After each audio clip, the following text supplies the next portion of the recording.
When Maya Collins received her final medical discharge papers from the Army after 14 years of service, she had no idea that her search for a peaceful place to heal would lead her to purchase an abandoned farm containing a secret underground bunker and classified military technology that would force the Pentagon to launch one of the most extensive covert recovery operations in American history. Before we jump back in, tell us where you're tuning in from, and if this story touches you, make sure you're subscribed, because tomorrow I've saved something extra special for you. Maya stood in the small living room of her cousin's apartment, the medical discharge notification trembling in her hands like a surrender flag printed on government letterhead. The document was mercilessly clear despite its bureaucratic language. Medical evaluation determination, permanent disability rating, 70%, unfit for continued active duty service, separation processing to commence immediately. 14 years of military service, 3 combat deployments to Afghanistan, a Bronze Star for valor, and now it all came down to this, a collection of papers informing her that the career she had built her entire identity around was over. The IED that had left her with traumatic brain injury and a permanent limp had taken more than just her physical capabilities. It had stolen her sense of purpose. "I'm sorry about the timing," her cousin Derek said, watching her from the kitchen doorway. 3 months isn't much notice to figure out your next move. Derek hadn't wanted to have this conversation today, but the property management company's email had arrived that morning with devastating finality. The apartment building had been sold to developers who planned to convert the units to luxury condos. All current tenants had 90 days to vacate. The timing felt deliberately malicious, as if the universe had calculated the exact moment when this crisis would cause maximum damage. Maya had only been staying with Derek for 2 months since her medical retirement, using his spare bedroom as a temporary landing spot while she tried to figure out what civilian life might look like after a decade and a half in uniform. For the first time in months, Maya had been making progress. Her twice-weekly physical therapy sessions were helping with the limp. The cognitive therapy was slowly addressing the memory and concentration issues from her TBI. Her nightmares about the explosion that had ended her military career were becoming less frequent. Now she would have to start over again, finding not just a new purpose, but a new place to live. Their current apartment wasn't much to look at. Cramped rooms with thin walls that transmitted every neighbor argument, plumbing that groaned like a wounded animal, kitchen appliances that belonged in a museum of obsolete technology. But it had been a sanctuary of sorts, a stable environment where Maya could focus on healing without worrying about her next move. Most importantly, it was affordable on her disability payments while she figured out what kind of work she might be capable of doing with her new limitations. The rental listings she'd been scrolling through on her tablet looked like cruel jokes. Studio apartments demanding more in monthly rent than her entire disability check, security deposits that would drain her modest savings, application requirements that seemed designed to exclude anyone without perfect credit and income, 3 times the astronomical rent. "I can probably find something," Maya said, more to reassure herself than because she believed it. "I've got decent savings from my deployment pay. Maybe I could look further out from the city." Derek nodded encouragingly, but they both knew the reality of the housing market. The entire metropolitan area had become unaffordable for people on fixed incomes, and Maya's disability payments, while reliable, weren't designed to cover housing costs that had doubled in the past 5 years. That evening, Maya sat at the small desk in the guest bedroom, scrolling through rental listings that might as well have been written in a foreign language for all the hope they offered. Minimum income requirements, perfect credit score demands, first and last month's rent plus security deposit that would drain her entire savings account. Each requirement represented another barrier between her and housing security. The math was brutal and unforgiving. Maya earned $3,270 monthly from her VA disability payments. After current contribution to rent, utilities, food, medical copays, and transportation, she managed to save perhaps $300 monthly when nothing went wrong. Things went wrong frequently with her health issues. Her physical therapist had been clear. Stress made her symptoms worse. Constant anxiety about housing security would undermine the progress she'd made in recovery. She needed stability, routine, and a quiet environment to continue healing. None of those seemed possible in the current housing market. "Maya?" Derek's voice came from the doorway. He held his laptop with an expression that suggested he might have found something worth considering. "Have you ever thought about leaving the city entirely?" He turned the screen toward her, showing a listing for a property auction. The header read, "Rural properties, minimum bids starting under $10,000. Tax auctions," Derek explained. When property owners don't pay their taxes for years, counties seize and auction the properties. Sometimes you can get places dirt cheap. Maya scrolled through the listings skeptically. Most were clearly problematic: abandoned gas stations with environmental issues, vacant lots in declining rural communities, houses that had been damaged by fire or neglect. But one listing caught her eye. 1960s farm property on 15 acres, 1,800 SQFT main house, barn and outbuildings. Minimum bid $7,500.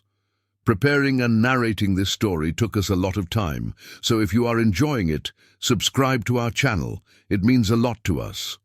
Now back to the story. The property photos showed a single-story farmhouse that looked weathered but intact, surrounded by open fields and a tree line in the distance. It sat at the end of a long gravel driveway, isolated and peaceful in a way that immediately appealed to Maya's need for quiet and space. "It's in Eastern County," Derek noted, "about 2 hours from here, pretty rural." The isolation that might deter most buyers actually attracted Maya. After years of barracks and forward operating bases, surrounded by people and noise at all hours, the idea of space and silence held tremendous appeal. Her therapist had suggested that finding a calm environment might help with her hypervigilance and startle response. $7,500, Maya mused.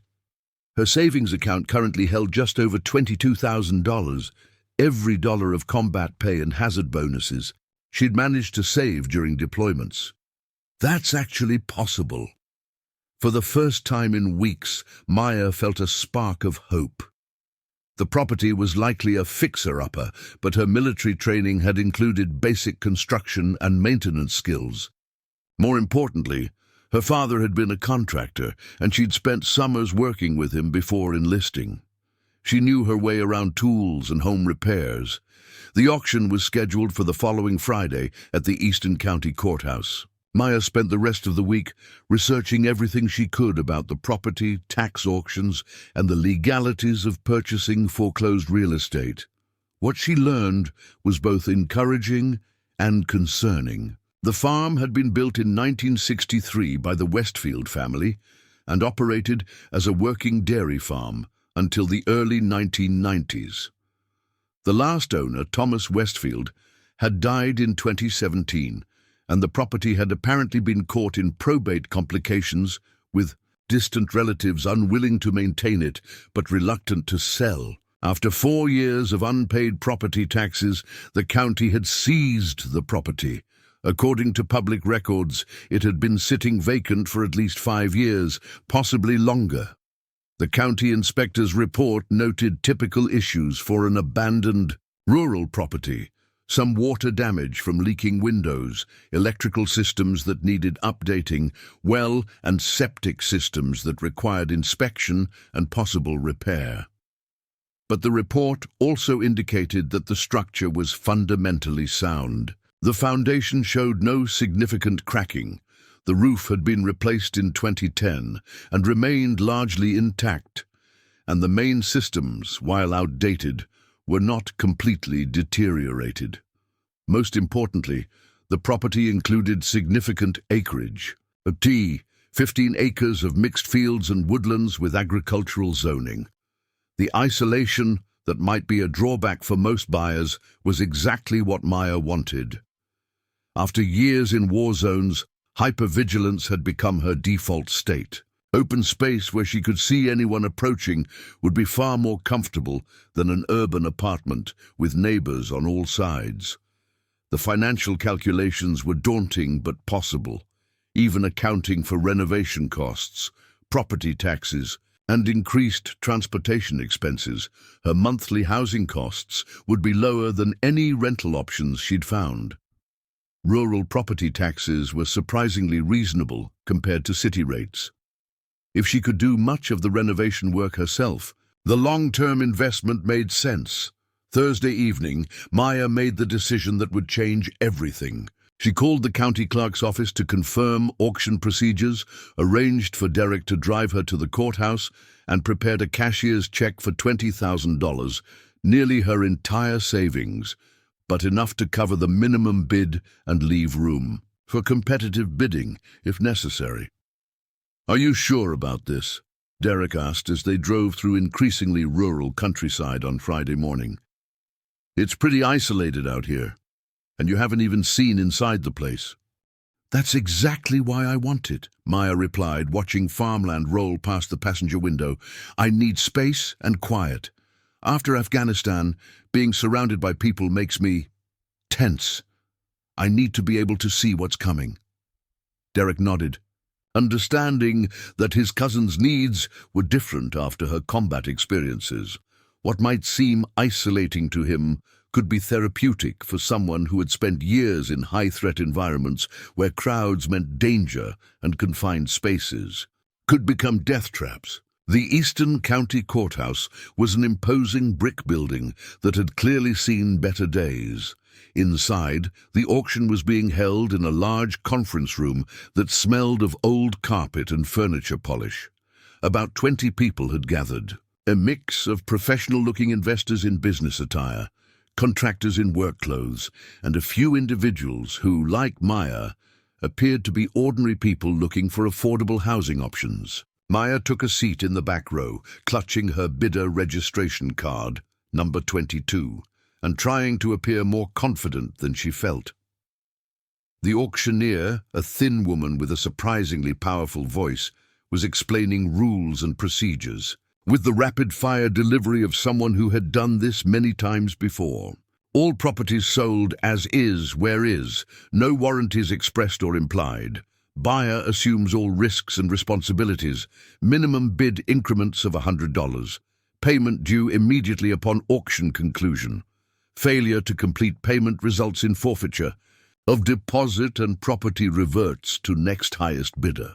Maya's stomach tightened. She was potentially about to spend her entire savings on a property she'd never set foot in, based on county inspector reports and grainy photos. But the alternatives, draining her savings on apartment deposits and still struggling to afford rent, or possibly facing homelessness when those savings eventually ran out, were worse. The first several properties were commercial buildings and vacant lots that sold quickly to obvious investors who bid with casual confidence. Maya watched and learned, noting the rhythm of the bidding process and which properties attracted the most interest. When the auctioneer finally called out Item 17, farm property at 4285 Valley Road, round 800-square-foot residence with barn and outbuildings on 15 acres, Maya's heart began pounding so hard she was sure others could hear it. "Opening bid is $7,500. The auctioneer announced. "Do I hear $7,500 for this rural property?" Maya raised her bidder card, her hand steadier than she expected given her internal panic.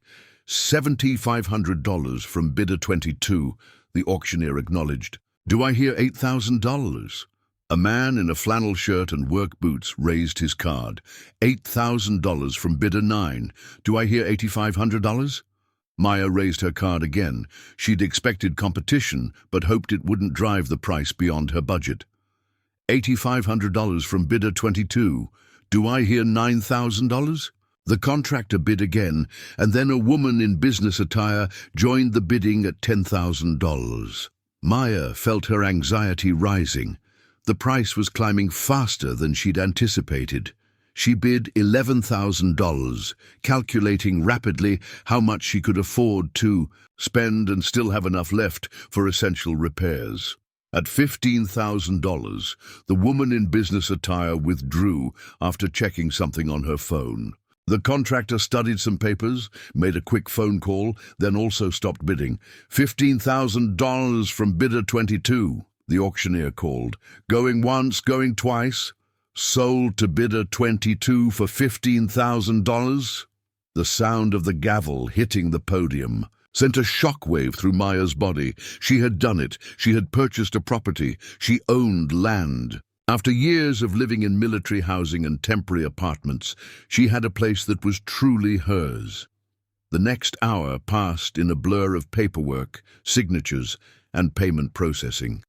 When the county clerk handed her the deed and keys to 4285 Valley Road, the reality finally hit her. She owned a farm. She owned 15 acres of land. She owned a piece of rural America that would become her sanctuary.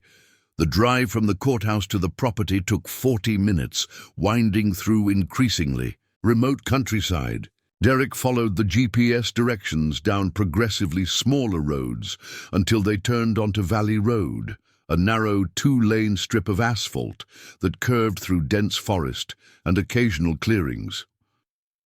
"You weren't kidding about isolated," Derek commented, as they passed the third "no trespassing" sign in as many miles. The property was exactly as remote as Maya had hoped. When the GPS announced, "You have arrived at your destination," they turned into a long gravel driveway bordered by mature oak trees. The drive hadn't been maintained in years. Weeds pushed through the gravel and branches scraped against the car roof, but it led to exactly what Maya had been seeking. The farmhouse sat in a large clearing, surrounded by open fields with woods visible in the distance. The single-story ranch-style home, with its weathered white siding and green metal roof, looked tired but intact. A large red barn stood about 50 yards from the house, along with several smaller outbuildings scattered across the property. Maya parked in front of the house and sat for a moment, trying to process the magnitude of what she'd just done.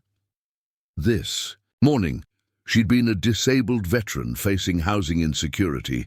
Now, she was the owner of a property that would have cost 10 times as much if it had been properly maintained and located closer to the city. The front door key turned with some resistance in the old lock, and Maya stepped into what would become her new home. The interior was musty, but in better condition than she'd feared.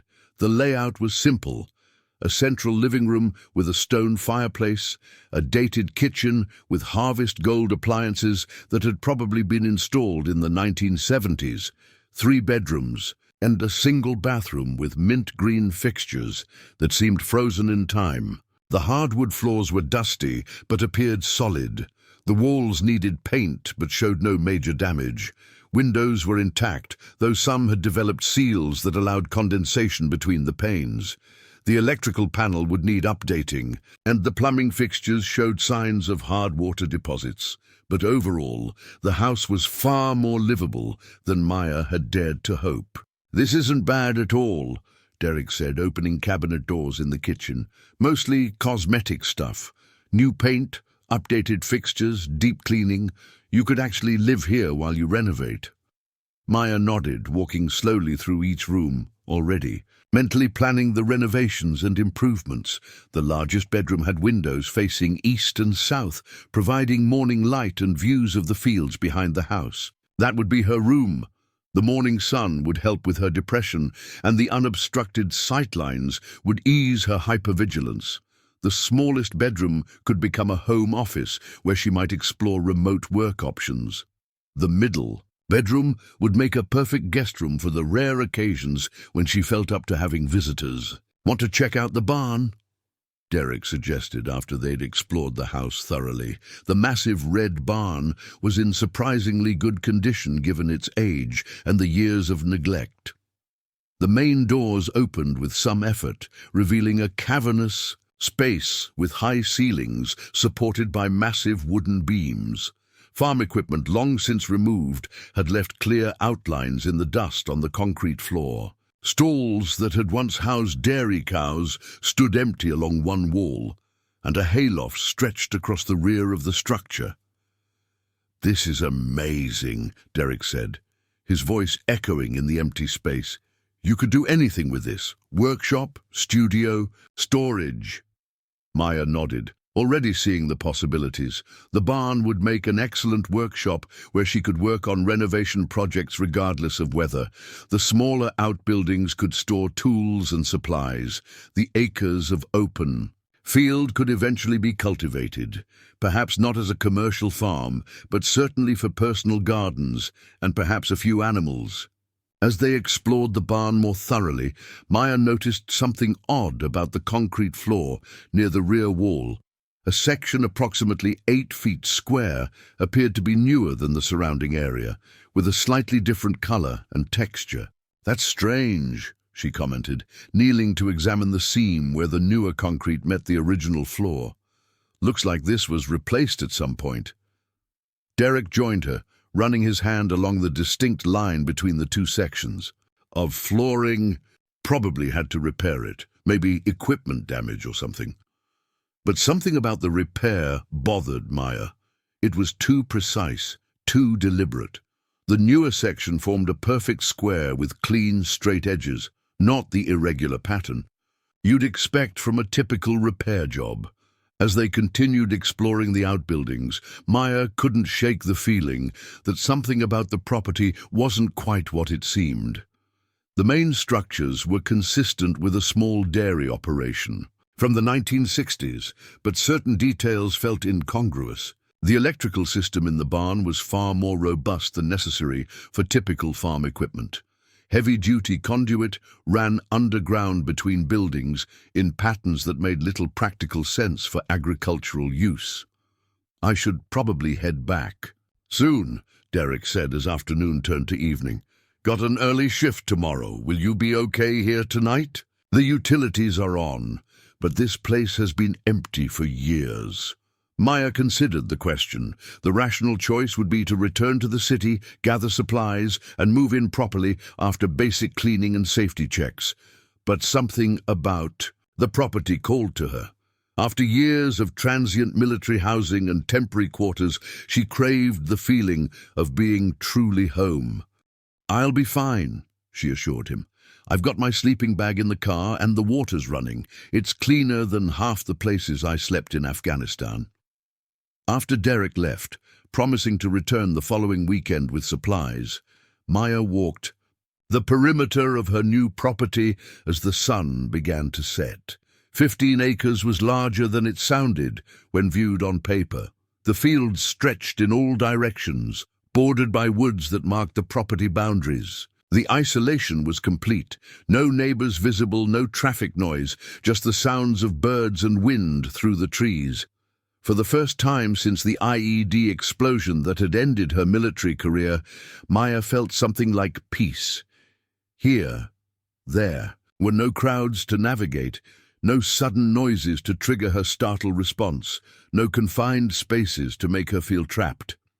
Here, she could see in all directions, control her environment, and begin the process of healing both physically and mentally. As darkness fell, Maya unrolled her sleeping bag in what would become her bedroom and settled in for her first night as a property owner. Through the windows, stars appeared in numbers impossible to see from the city. Thousands of pinpricks of light in a velvet sky, unmarred by light pollution. Maya drifted towards sleep with a sense of possibility she hadn't experienced since before her injury. Tomorrow, she would begin cleaning and planning renovations. She would make lists of supplies, prioritize repairs, and start transforming this neglected property into a home. She had purchased much more than a farm. She had bought herself space to heal, time to recover, and the foundation for whatever came next in her civilian life. She had no idea that beneath the suspicious concrete patch in the barn floor lay a secret underground bunker containing classified military technology that had been missing for decades.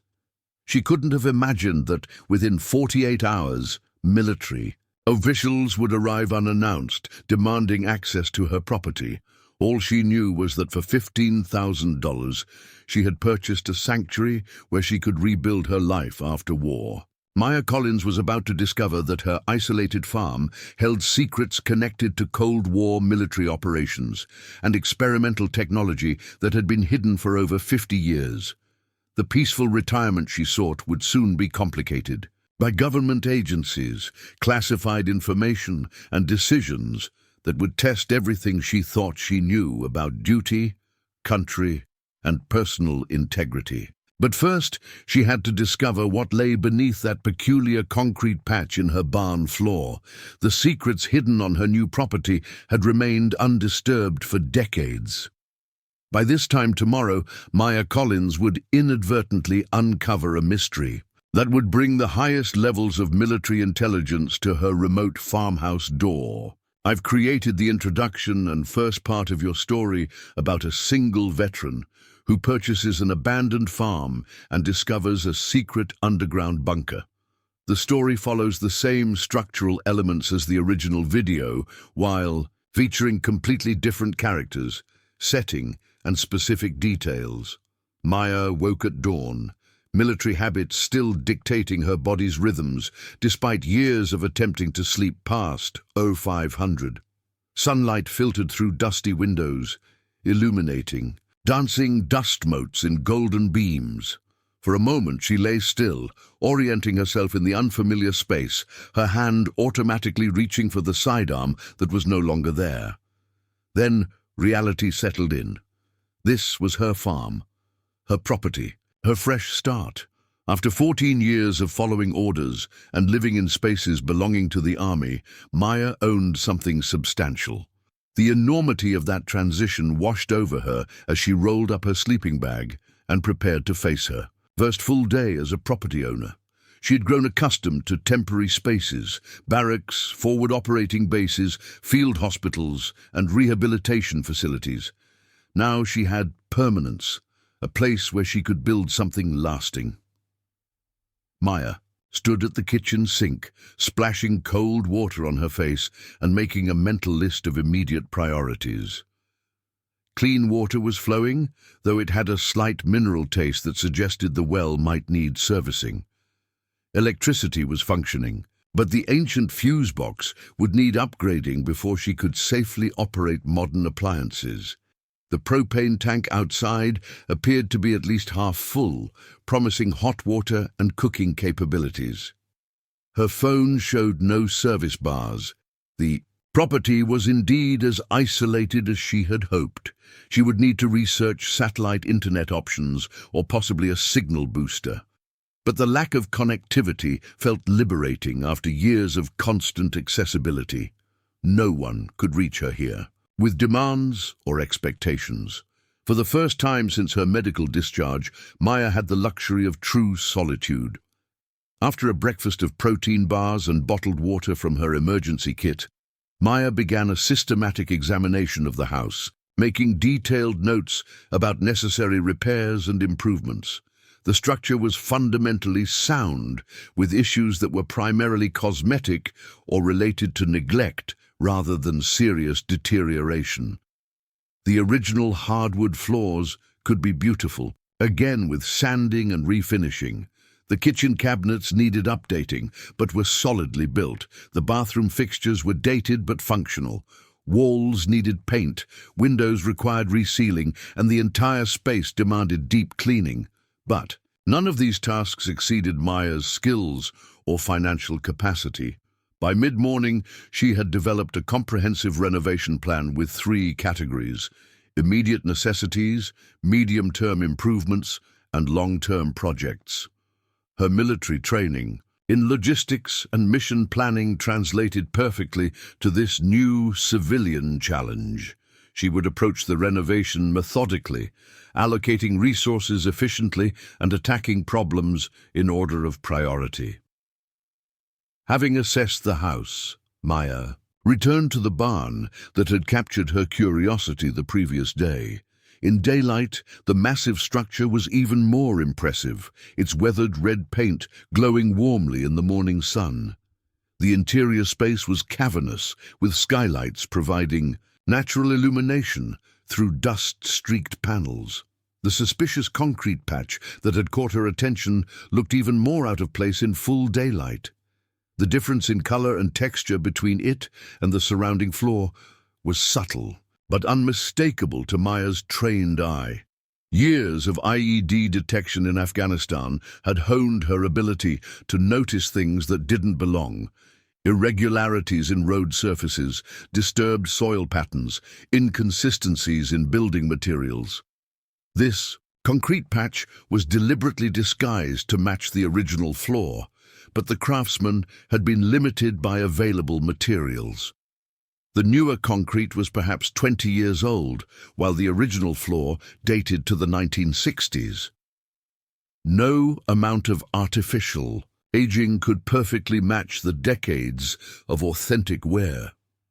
Maya knelt beside the patch, running her fingers along the seam where the two concrete sections met. The edge was precisely cut, almost machine-perfect in its straightness. This was no hasty repair job. Someone had intentionally removed the original concrete and replaced it with exacting care. "What were you hiding?" Maya murmured, addressing the previous owners who had created this careful concealment. Following the perimeter of the patch, Maya noticed something else unusual. Small holes drilled at precise intervals along two opposing edges. The holes had been filled with concrete and sanded smooth, but they remained visible under close inspection. They appeared to be mounting points for some kind of hardware, perhaps hinges or lifting mechanisms. The possibility crystallized in Maya's mind. This wasn't a patch, it was a door. Maya's heart rate accelerated as her mind processed the implications.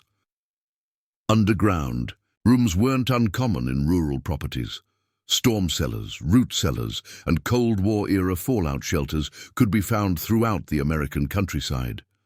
But most were accessed through obvious external entrances or interior stairwells. An entrance concealed this deliberately in a barn floor suggested something meant to remain hidden. Maya returned to her car, retrieving the basic toolkit she always kept in her trunk, a habit formed during years of military deployments where self-sufficiency could be crucial. Armed with a hammer, pry bar, and flashlight, she returned to the mysterious concrete patch. Choosing the spot where the seam between old and new concrete was most pronounced, Maya positioned the flat end of the pry bar and struck it firmly with the hammer.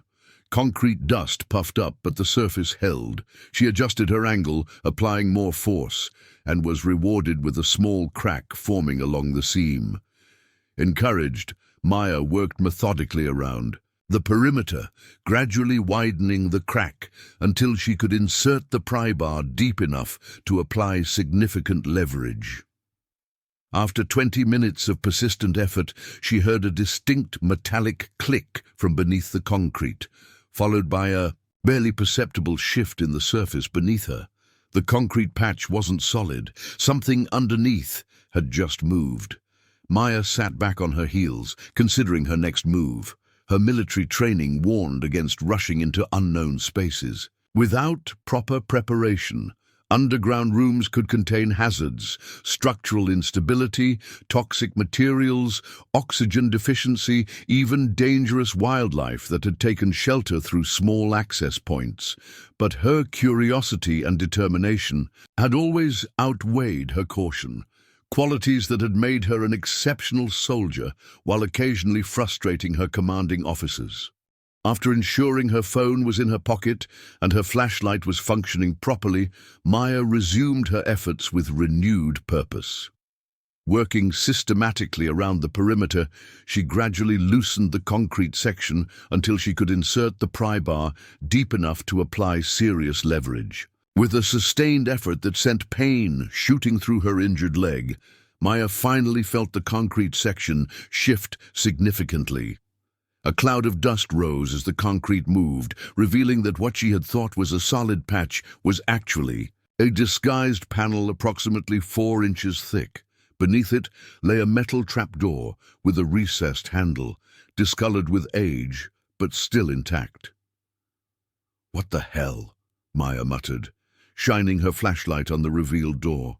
The metal surface bore no identifying markings, but its construction was unmistakably industrial grade, thick steel with reinforced edges and heavy-duty hinges. This was no ordinary storm cellar entrance. The materials and construction methods suggested military or government specifications. Maya felt a flutter of unease.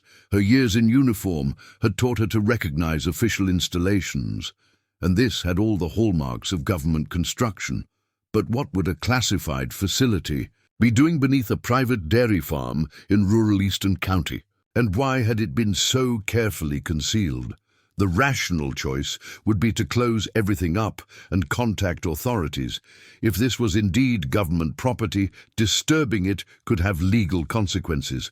But Maya's years of service had also taught her that bureaucracies moved slowly, and information was often concealed behind walls of classification and need-to-know barriers. With a deep breath, Maya grasped the recessed handle and pulled. The door resisted briefly, then lifted with surprising ease, counterbalanced by hidden mechanisms. Cool, stale air wafted up from the darkness below, carrying the metallic scent of long enclosed spaces and the faint odor of old electronics. Maya's flashlight beam revealed a steel ladder descending about 12 feet to a concrete floor. The walls of the shaft were lined with corrugated metal, and thick cables ran along one side, disappearing into the darkness below. This was no farmer's root cellar or homemade fallout shelter. The construction was professional, industrial, and unmistakably military in its precision. Placing the flashlight between her teeth to keep both hands free, Maya carefully lowered herself onto the ladder, testing each rung before committing her weight. Her injured leg protested, but years of physical training had given her upper body strength that compensated for the weakness in her left side. The ladder held firm, showing no signs of deterioration despite its age. At the bottom, Maya found herself in a small antechamber with concrete walls and a reinforced door directly ahead. The door featured no external handle, only a numeric keypad that appeared non-functional, its once illuminated buttons now dark and lifeless. Maya examined the keypad, noting that while the electronic components seemed dead, the mechanical locking mechanism might still be functional. During her deployment in Afghanistan, she had received specialized training in accessing secured facilities during intelligence-gathering operations. That training included basic principles of mechanical override for electronic security systems. After examining the keypad housing closely, Maya identified small access screws at its base. Using a multi-tool from her pocket, she carefully removed the cover plate, exposing the internal wiring and mechanical components. As she suspected, while the electronic authentication system was deactivated, the mechanical locking mechanism remained intact. Tracing the wires and mechanical linkages, Maya identified the solenoid that would normally retract the locking bolts when the correct code was entered. With careful manipulation and the application of controlled pressure at precisely the right point, she was able to manually trigger the release mechanism. A solid thunk echoed in the small space as heavy bolts retracted. The door, balanced on well-maintained hinges, swung inward with minimal resistance, revealing a space that took Maya's breath away. She stood at the entrance to a bunker approximately 40 feet square, its walls lined with equipment that belonged in a military command center rather than beneath a rural dairy farm. Banks of what appeared to be communications equipment occupied one wall, their surfaces covered with a layer of dust, but otherwise in remarkable condition. Workstations with antiquated computer terminals formed a semicircle in the center of the room. Filing cabinets, their metal surfaces showing minimal corrosion despite decades underground, stood in neat rows along another wall. Most surprising was the lighting. As Maya stepped fully into the room, motion sensors activated overhead fixtures that illuminated the space with harsh fluorescent light. Some auxiliary power system was still functioning after all these years. "What is this place?" Maya whispered, her voice echoing slightly in the confined space. Moving carefully through the bunker, Maya examined the equipment with growing amazement. The technology was outdated by modern standards, but represented cutting-edge systems from what appeared to be the late 1970s or early 1980s. Communications arrays, early computer systems, and what looked like specialized monitoring equipment occupied much of the space. One section of the bunker was partitioned off with a glass wall, creating what appeared to be a laboratory space. Inside, workbenches held equipment that Maya couldn't immediately identify, complex electronic components, partially disassembled, devices and prototype assemblies that resembled no conventional technology she recognized from her military experience. Maya approached one of the filing cabinets, finding it unlocked. Inside were folders containing documents bearing classification markings that made her blood run cold. "Top Secret Magic," read the header on several files, a classification designation she had never encountered during her military service. Below that was a project name, Garrison Phase 2 Whisper Protocol. The documents inside contained technical specifications, operational protocols, and status reports related to something called non-standard communications technology. The language was deliberately obscure, couched in specialized terminology, and references to other classified programs. But Maya gathered enough to understand that whatever had been happening in this underground facility involved experimental military communication systems developed outside conventional channels. Maps pinned to one wall showed the surrounding region, with markings indicating what appeared to be a network of similar facilities. If Maya was interpreting the maps correctly, this bunker was one node in a larger system of covert installations spread throughout the rural countryside.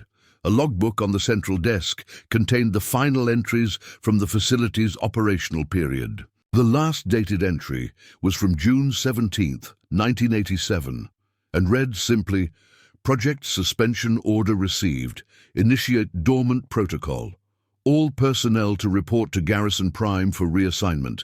Facility to remain on standby status pending project reactivation." Maya sat in a dusty chair, trying to process what she had discovered. She appeared to be sitting in a classified military research facility that had been abandoned but not decommissioned over 30 years ago. The technology it contained, while outdated, had clearly been highly classified.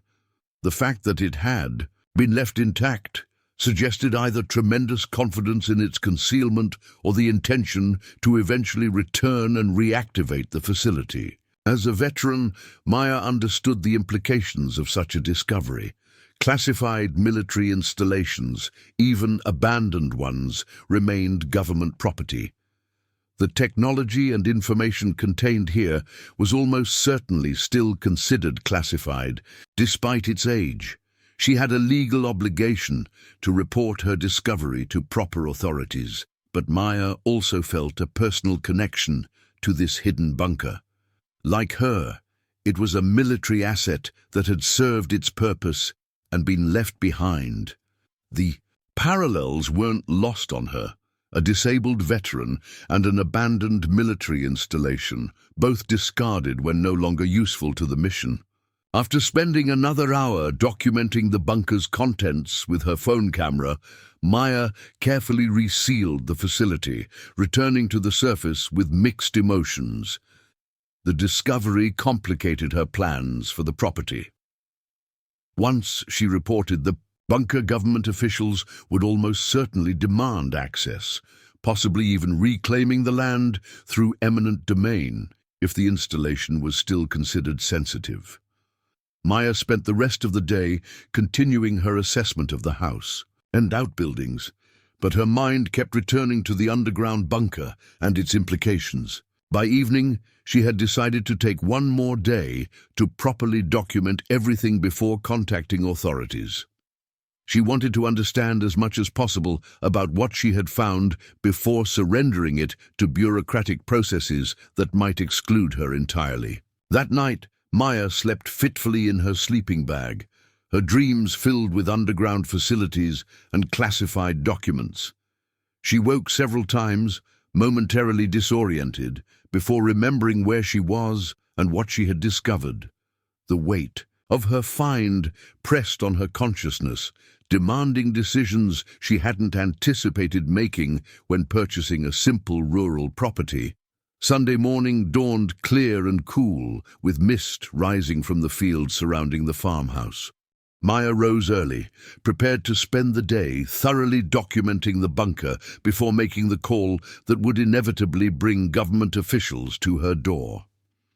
After a quick breakfast, she returned to the barn, removed the concealing concrete panel with considerably less effort than the previous day, and descended into the hidden facility.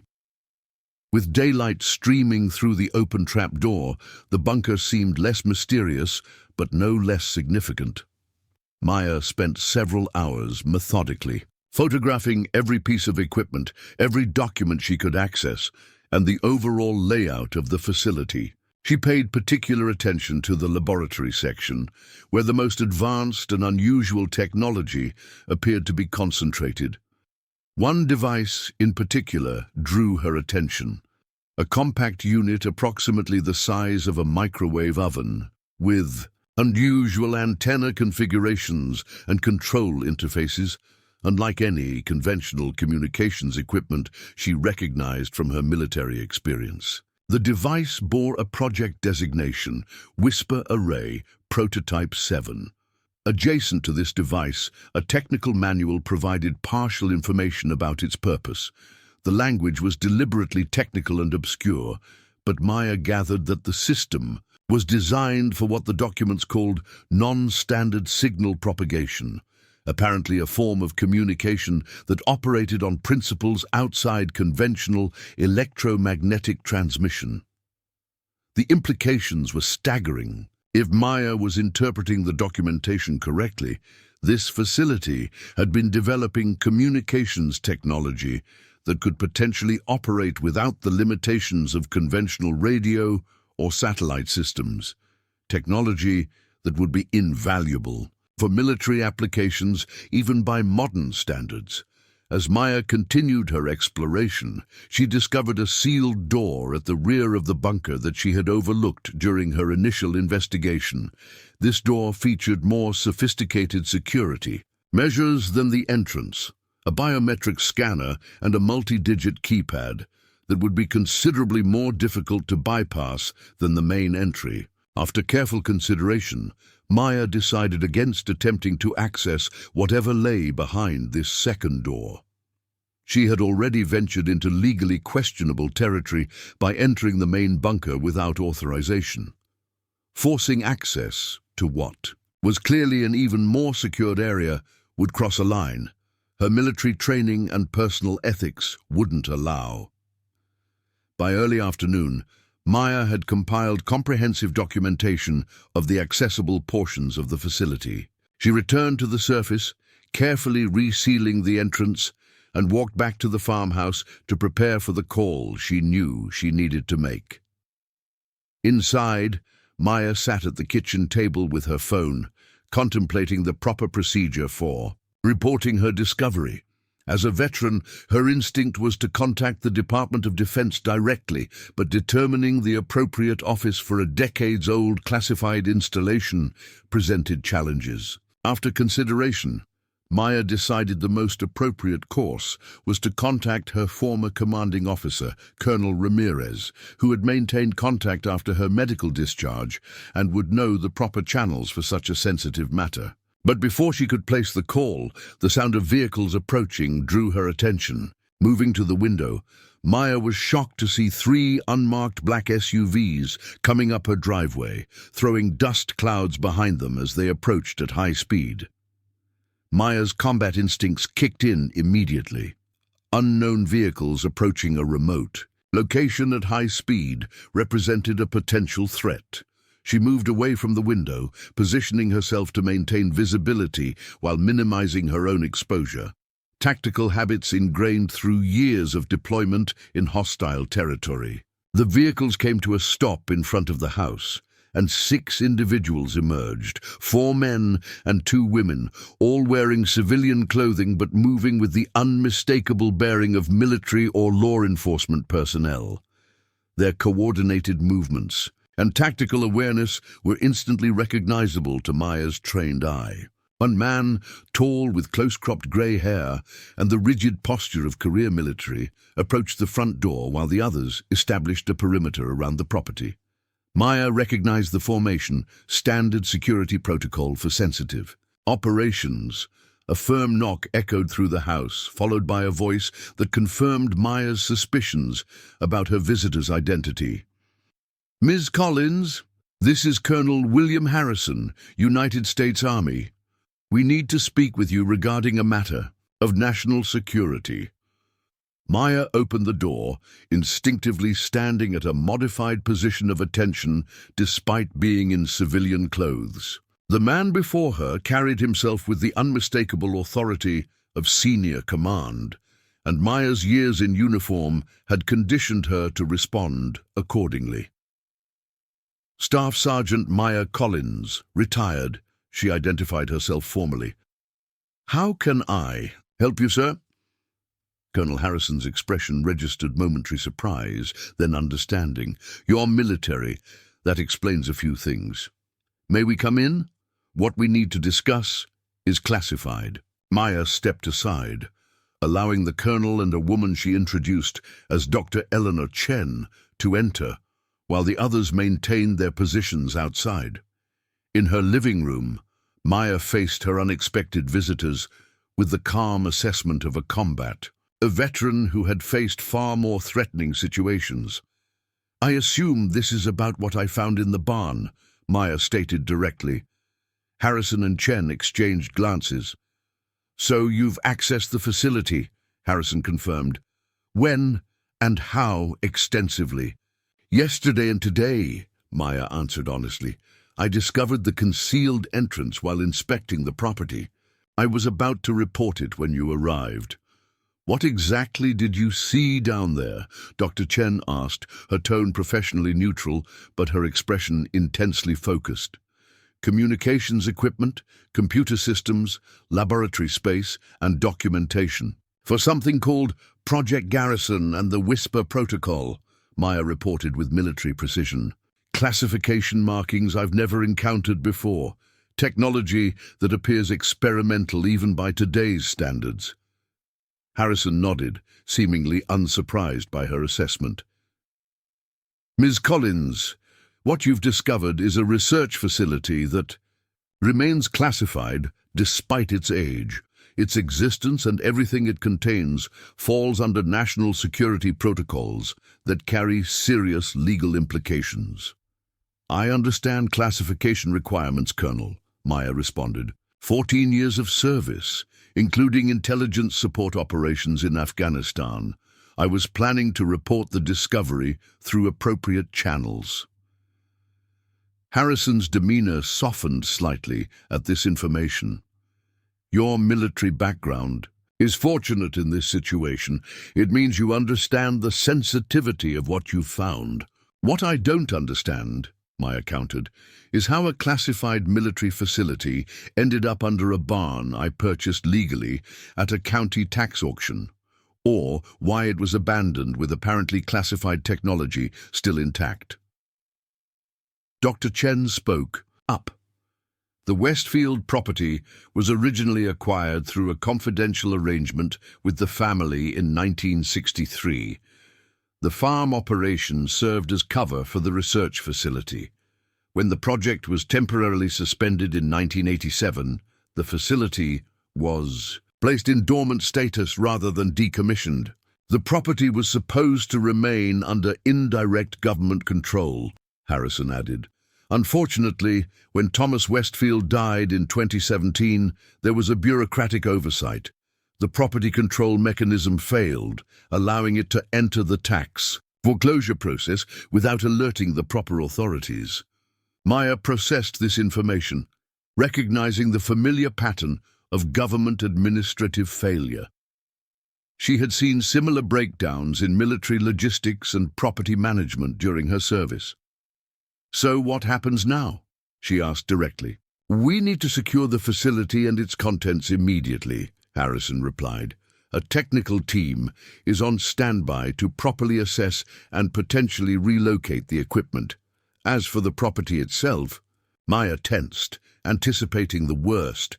Eminent domain proceedings, forced relocation, perhaps even legal consequences for accessing classified information. "That's where things get complicated," Harrison continued. "This situation is unprecedented. Normally, we would simply reclaim the property, but your purchase was legal, and you're a decorated veteran with a clean record." Dr. Chen opened a folder she had brought with her. "We've reviewed your service record, Sergeant Collins. Bronze Star with valor in Kandahar Province, 3 combat deployments, medical retirement following injuries sustained from an IED. A service to this country is not something we take lightly." Maya maintained her composure, but internally she felt the bitter irony of the situation. Her military service was being acknowledged by the very institution that now threatened to take away the home she had just acquired. "What are my options?" Maya asked, focusing on practical outcomes rather than the unfairness of the situation. Harrison and Chen exchanged another glance before the colonel responded. "We have provisional authorization to offer you an unusual arrangement, given your military background and security clearance history." Maya listened as Harrison outlined a proposal that would change the course of her life once again. The government would secure and remove the classified technology from the underground facility, but rather than seizing the entire property, they were prepared to offer her a unique opportunity. "We need someone we can trust to maintain ownership of this property while allowing us limited access to the secured facility," Harrison explained. "Someone who understands classification requirements and operational security. Someone like you." The proposal was unprecedented. Maya would retain ownership of the house and land, receiving substantial compensation for the inconvenience and for allowing periodic access to the secured underground facility, which would remain government property. In exchange, she would sign non-disclosure agreements and serve as an on-site property custodian, alerting authorities to any unusual activity or security concerns. "Why not just take the property through eminent domain?" Maya asked, suspicious of an offer that seemed too accommodating. "Frankly, because it would create a paper trail we'd prefer to avoid," Harrison admitted. "The project this facility was part of remains highly classified. Formal property seizure would generate public records and potential legal challenges that could draw unwanted attention." Dr. Chen added, "Additionally, having a combat veteran with security clearance experience already in place is an operational advantage we hadn't anticipated. Your presence here solves several security problems simultaneously." Maya considered the proposal carefully. The arrangement would allow her to keep the property she had purchased while receiving compensation that would fund the renovations she had planned. Her military background made the security requirements straightforward. She had lived with classification restrictions for her entire adult life. "I'll need the terms in writing," Maya stated, "and I want assurance that my ownership rights to the surface property are permanently secured." Harrison nodded. "We can arrange that. Our team will need immediate access to the facility, but we can have formal agreements prepared within 48 hours. As the conversation concluded, Maya walked her unexpected visitors to the door. Outside, the technical team was already unloading equipment from one of the vehicles, preparing to secure and assess the underground bunker. "One more thing," Maya said as Harrison prepared to leave. "What exactly was Project Garrison? What were they doing down there?" Harrison paused, considering his response carefully. "I can tell you that it involved communications technology decades ahead of its time. Technology that in some ways we're still trying to fully understand." As the government team began their work in the barn, Maya returned to the farmhouse, processing the extraordinary turn of events. What had begun as a desperate search for affordable housing had led her to purchase property containing classified military technology so significant that government officials had arrived within 48 hours of her discovery. Standing at the kitchen window, watching the team working at the barn, Maya reflected on the strange parallels between her military career and her new civilian life. Once again, she found herself in service to her country, though in a capacity she could never have anticipated. The farm would still become her sanctuary and healing space, but now with an unexpected dimension. The secrets beneath her barn had transformed her from a disabled veteran seeking quiet retirement into the custodian of classified history that remained relevant to national security decades after its creation. Maya Collins had purchased much more than an abandoned farm.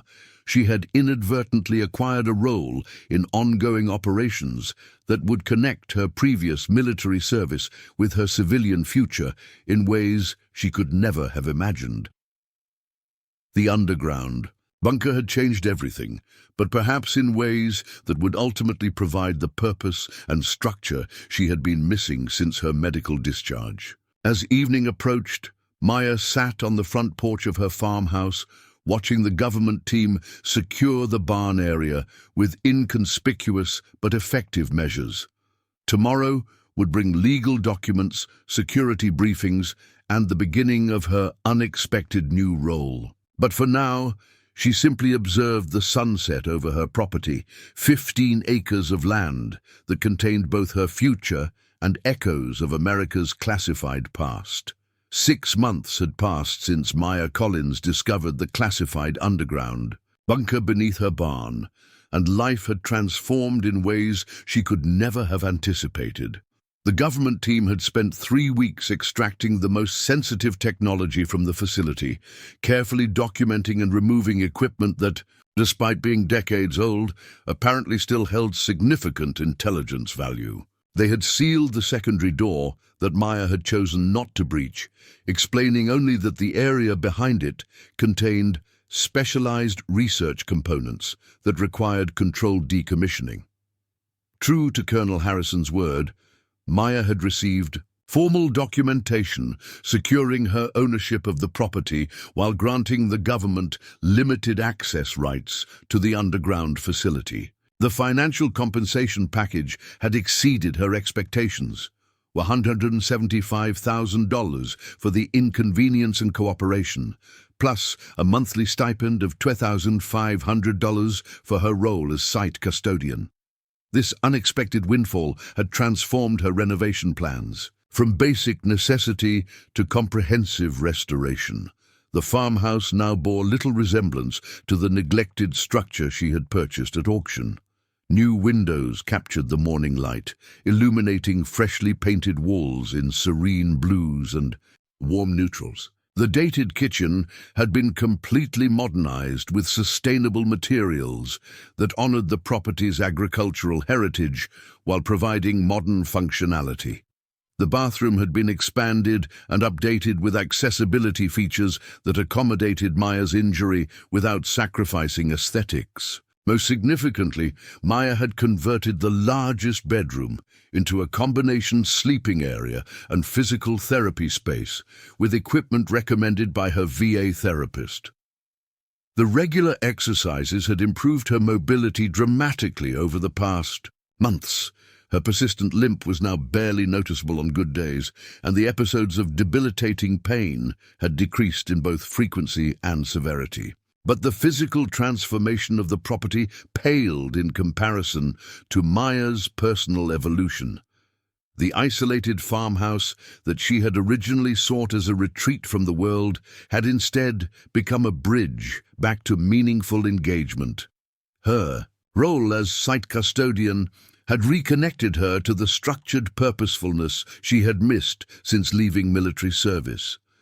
The monthly security checks, documentation requirements, and occasional meetings with government officials provided a framework of responsibility that satisfied her need for order without the intensity of active duty. Progress report, Maya murmured to herself as she walked the perimeter of her property on a crisp October morning, clipboard in hand.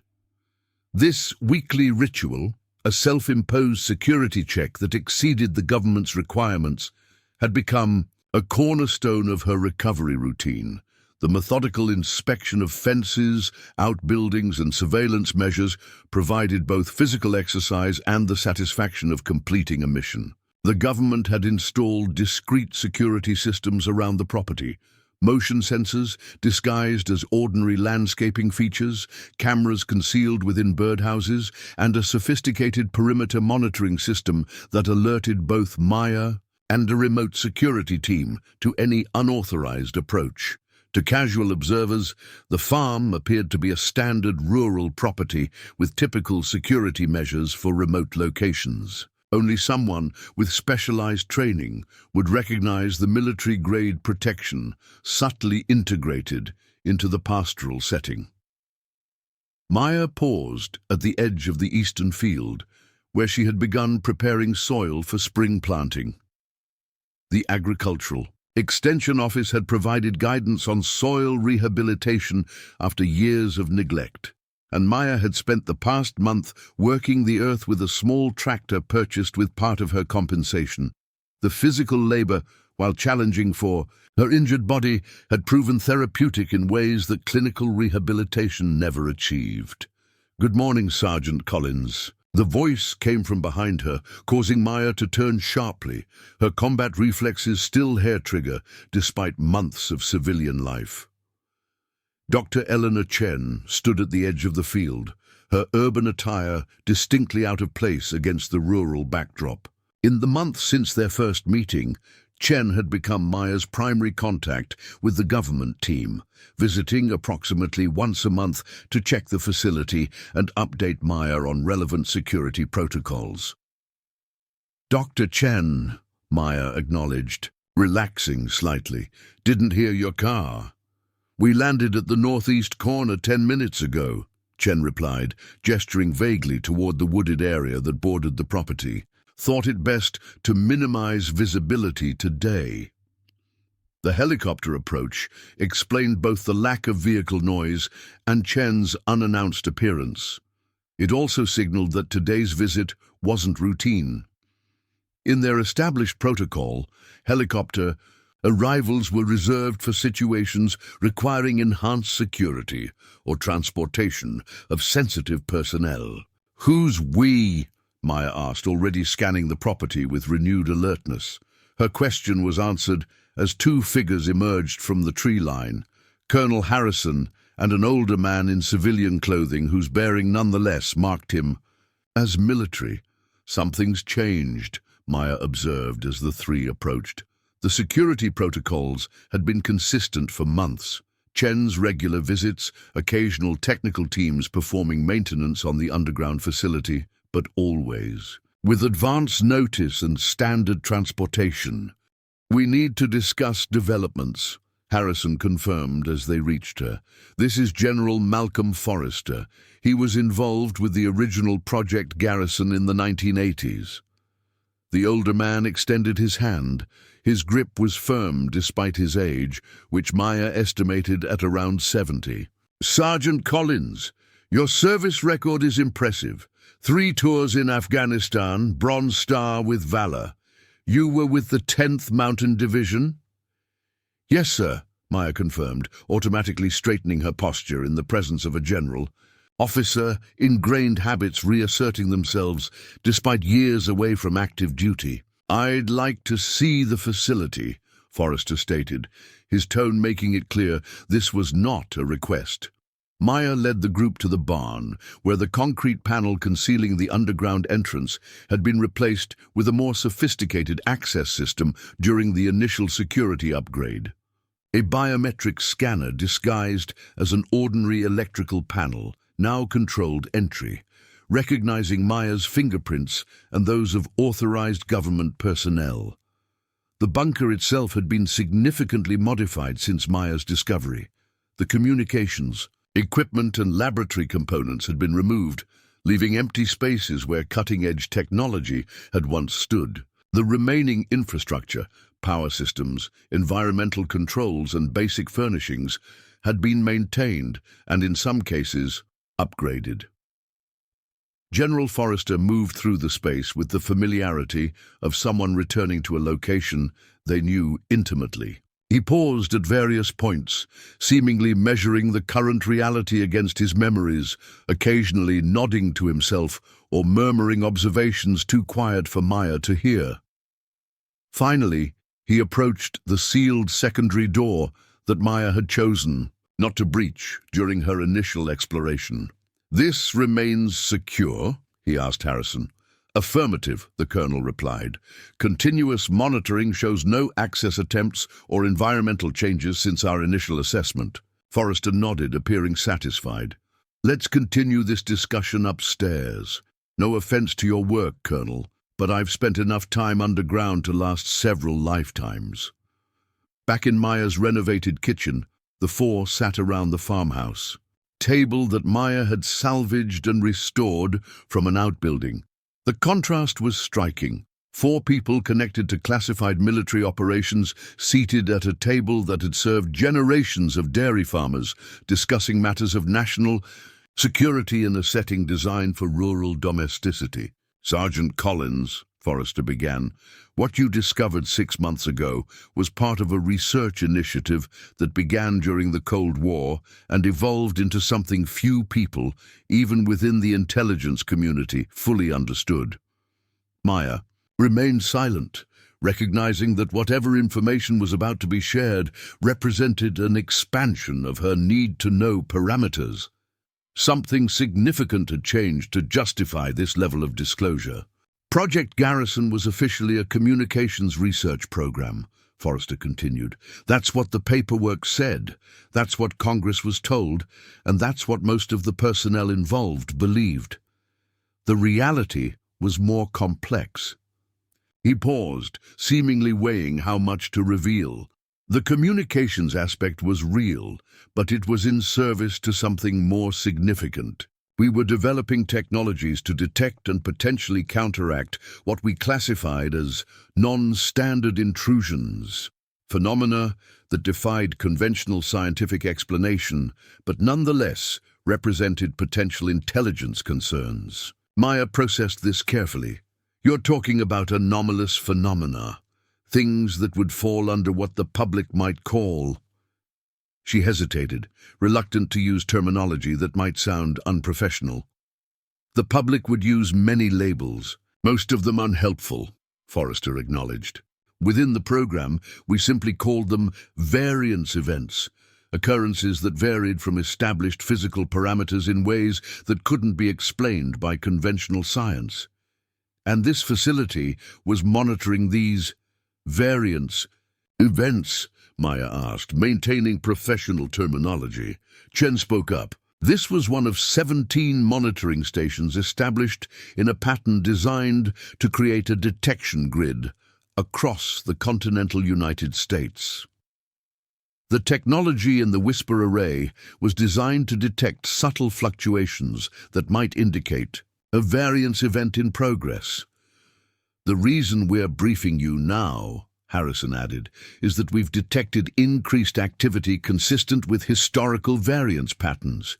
After 30 years of relative quiet, something has changed." Forrester fixed Maya with an evaluative gaze. "The original network was deactivated in 1987 due to shifting priorities and budget constraints, not because the phenomena had stopped. We've maintained limited monitoring capabilities, but recent events suggest we need to reactivate portions of the original network, including this facility. Maya understood the implications immediately.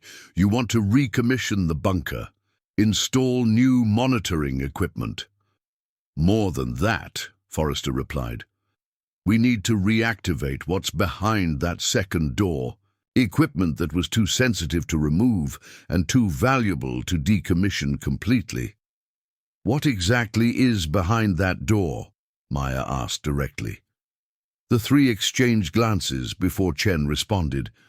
A prototype sensing array based on principles that mainstream science still hasn't fully embraced. It was designed specifically for this location because of certain geographical and geological features that enhance its functionality. The technology was decades ahead of its time, Forrester added. In some ways, it still is. The theoretical physicist who designed it died in 1992, and we've never fully replicated his work at other locations. Maya considered this information carefully. Her role as site custodian had been straightforward until now. Maintain security, report unusual activities, allow periodic access for maintenance. What they were suggesting represented a significant expansion of that role. What would reactivation involve? She asked practically. A technical team would need extended access to restore and upgrade the equipment, Harrison explained. Periodic operational visits would increase in frequency. Power consumption for the facility would rise substantially, requiring infrastructure, improvements. And your role would evolve as well, Chen added. Your military background, particularly your experience with signal intelligence support operations, makes you uniquely qualified to serve as more than just a custodian. With appropriate training, you could function as an on-site operator for the monitoring systems. The proposal hung in the air, its implications expanding in Maya's mind. They weren't just asking for continued access to her property, they were offering her a return to meaningful service, not as a soldier, but as something equally vital to national security. Why me? Maya asked, though she suspected she already knew the answer. You could station your own personnel here, operate the facility without my involvement. We could, Forrester acknowledged, but that would create precisely the pattern of activity we're trying to avoid.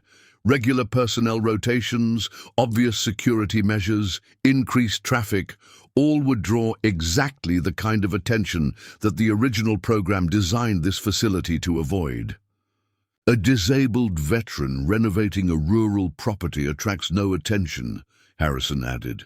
Your presence here provides perfect cover for the operation while giving us someone with the right background and security clearance already in position. Maya walked to the window, looking out over the fields she had begun to rehabilitate. 6 months ago, she had purchased this property seeking isolation and healing. Now she was being offered a purpose that would reconnect her to the sense of mission she had lost with her medical discharge. I need to know exactly what I'm getting into, she said finally. No compartmentalized information, no need to know, limitations. If this is happening on my property with my participation, I want complete transparency. Forrester studied her for a long moment before nodding. Within the constraints of operational security, you'll be fully briefed. Some aspects of the program remain classified above even my current access, but what I know, you'll know. Then show me what's behind that door, Maya decided. The secondary door in the underground facility opened with surprising ease given its decades of inactivity, revealing a chamber approximately 20 feet square containing equipment unlike anything Maya had seen during her military service. The central feature was a device resembling a satellite dish, but with geometric modifications that created complex patterns within its concave surface. Surrounding this were workstations with monitoring equipment and what appeared to be custom-built computing systems. The resonance array. Forrester introduced the main apparatus with a hint of reverence. Dr. Abrams' masterpiece. It doesn't transmit or receive in the conventional sense. It detects disturbances in what he called the underlying information matrix, essentially ripples in the fabric of reality that indicate variance events. Maya approached the array carefully, noting the precision of its construction and the unusual materials used in its components. This was built in the 1980s. It looks more advanced than equipment I used in Afghanistan in 2015. Abrams was unique, Chen explained. He approached physics from perspectives that mainstream science rejected. The principles behind this technology still haven't been fully integrated into conventional scientific understanding. And it works? Maya asked the essential question. It works, Forrester confirmed. From 1977 to 1987, this network detected and helped us respond to 73 confirmed variance events across North America. Events that would have caused widespread panic if the public had become aware of them. Over the next several hours, Maya received a crash course in the history and operation of Project Garrison. The technical details were complex, but her military training in communication systems provided enough foundation to grasp the essential concepts. The resonance array detected disturbances in what Abrams had theorized was an information field underlying physical reality. Perturbations that indicated potential intrusions from what he described as adjacent state systems. "You're talking about parallel realities," Maya stated plainly, cutting through the specialized terminology. "That's the simplified explanation," Chen acknowledged. "But it's more complex than popular science fiction suggests. These aren't parallel Earths or alternate histories. They're spaces with different physical properties that occasionally overlap with our reality in ways that can have significant consequences." "What kind of consequences?" Maya asked. "Varied and unpredictable," Forrester replied. "Localized physics anomalies, unexplained phenomena that get attributed to supernatural causes. In severe cases, disappearances or unexplained deaths. And you believe these events are increasing again?" Harrison pulled out a tablet, displaying a graph showing incident reports over time. "We've recorded a 340% increase in potential variance indicators over the past 8 months. The pattern matches what we saw in the late 1970s before the original network was established." Maya considered all she had learned. The rational part of her mind struggled with concepts that challenged conventional understanding of reality. Yet her military experience had taught her that the world contained more complexities than civilian life acknowledged. She had seen things during her deployments that defied simple explanation, phenomena attributed to local superstition but witnessed by hardened soldiers who had no interest in perpetuating myths. "If I agree to this expanded role," Maya said finally, "what exactly would I be doing?" "Primary monitoring and initial assessment," Chen explained. "The array generates significant data that needs human evaluation before being transmitted to our central facility. You would be trained to distinguish between system artifacts and genuine variance indicators, alerting the response team when patterns suggest actual events developing. You'd also maintain the cover story," Harrison added pragmatically. "Continue renovating the property, establish visible agricultural activities, become part of the local community. Your presence needs to appear completely ordinary to anyone observing the property." Maya walked around the chamber, examining the equipment that would become her responsibility. The prospect was simultaneously daunting and exhilarating. After months of focusing solely on physical recovery, the idea of engaging with work that required her intelligence and specialized training held powerful appeal. "I'll need modifications to the house," she stated, her mind already shifting to practical considerations. A secure communications setup, backup power systems, and proper monitoring equipment so I'm not constantly coming to the bunker. "Already planned," Chen confirmed. "We can integrate the necessary systems into your renovation work in ways that will maintain the property's appearance as a standard rural residence. And my compensation would be adjusted accordingly," Maya added. This wasn't about money, but she understood the value of what they were asking. "Of course," Forrester agreed. "Your role would be reclassified as a specialized contractor position with appropriate compensation and benefits, including enhanced medical coverage beyond your VA benefits." The mention of medical benefits caught Maya's attention. The VA system, while improved in recent years, still presented challenges for veterans with complex injuries like hers. Access to enhanced care could significantly improve her long-term prognosis. "When would this start?" she asked. "The technical team would arrive within the week," Harrison replied. "Your training would begin immediately and run parallel to the equipment restoration. We estimate approximately 1 month before the system would be fully operational." Maya made her decision. "I'm in, with 2 conditions. First, I maintain complete autonomy over the surface property. The house, fields, and outbuildings remain under my control with no operational interference, unless absolutely necessary." "Agreed," Forrester nodded. "Second, I want regular briefings on any events detected by the network, not just those picked up by this station.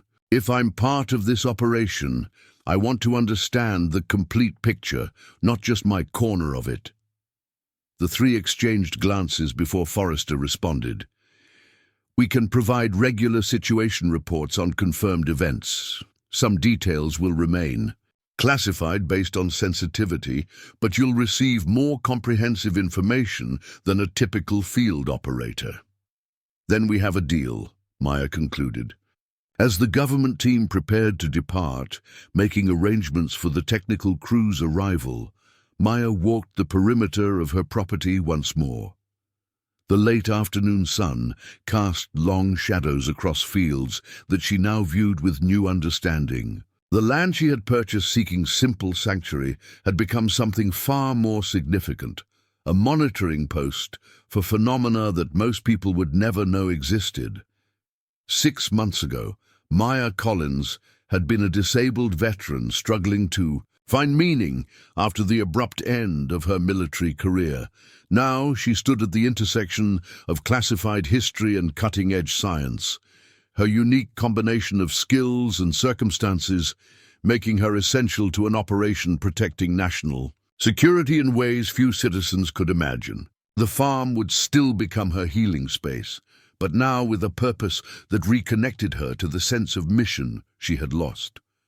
The underground bunker had provided not just financial security through the compensation package, but something far more valuable, a way to continue serving while accommodating the limitations her injuries had imposed. As darkness fell, Maya returned to the farmhouse, her mind already reorganizing renovation priorities to incorporate the new operational requirements. The kitchen would need modifications to conceal monitoring equipment. The office would require enhanced security measures and communication systems.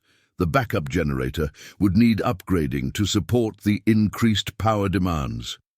Sitting at her kitchen table with notebook and pencil, Maya began planning this new chapter of her life. The detailed lists and logistical calculations felt comfortingly familiar, echoing the mission planning she had excelled at during her military service. Her training in operations management and communication systems, skills that had seemed useless in civilian life, had suddenly become vital qualifications for a role few people could fill. "Purpose," Maya whispered to herself, recognizing the feeling that had been missing since her medical discharge. Not just busy work or distraction, but meaningful contribution that utilized her specific capabilities. The army had trained her to operate in environments most people never encountered, to recognize patterns others might miss, to maintain calm functionality in situations that defied conventional understanding. Those skills, rather than being relegated to her past, would now form the foundation of her civilian future. As Maya Collins prepared for bed in her gradually transforming farmhouse, she felt something she hadn't experienced since before the IED explosion that had ended her military career. Anticipation for what tomorrow would bring. The hidden bunker beneath her barn had connected her past service with her future purpose in ways she could never have imagined when bidding on an abandoned farm at a county tax auction. The property that was supposed to be her retreat from the world had instead become her reconnection to a mission larger than herself. Maya had purchased the farm seeking healing through isolation. Instead, she had found recovery through renewed purpose, monitoring the boundaries between realities from a rural farmhouse that concealed one of the government's most classified operations. As she drifted toward sleep, Maya's final thought was of the journey that had brought her here, from combat deployments to medical retirement to accidental discovery of a secret that most civilians would never know existed. The path had been neither straight nor easy, but it had led to this unexpected integration of her military training and civilian life, creating a future that honored both her service and her need for healing. Tomorrow would bring the first steps toward reactivating equipment that monitored the fabric of reality itself. Maya Collins, retired staff sergeant and current guardian of classified technology, was ready for whatever variance events might come. Both from the adjacent realities the array was designed to detect, and from the unexpected turns her own life had taken since purchasing an abandoned farm containing secrets she'd never imagined. 5 years had passed since Maya Collins purchased an abandoned farm at a tax auction and discovered the classified underground bunker that changed the trajectory of her life. Standing at the large picture window that had been installed during the comprehensive renovation of the farmhouse, she surveyed her property with quiet pride.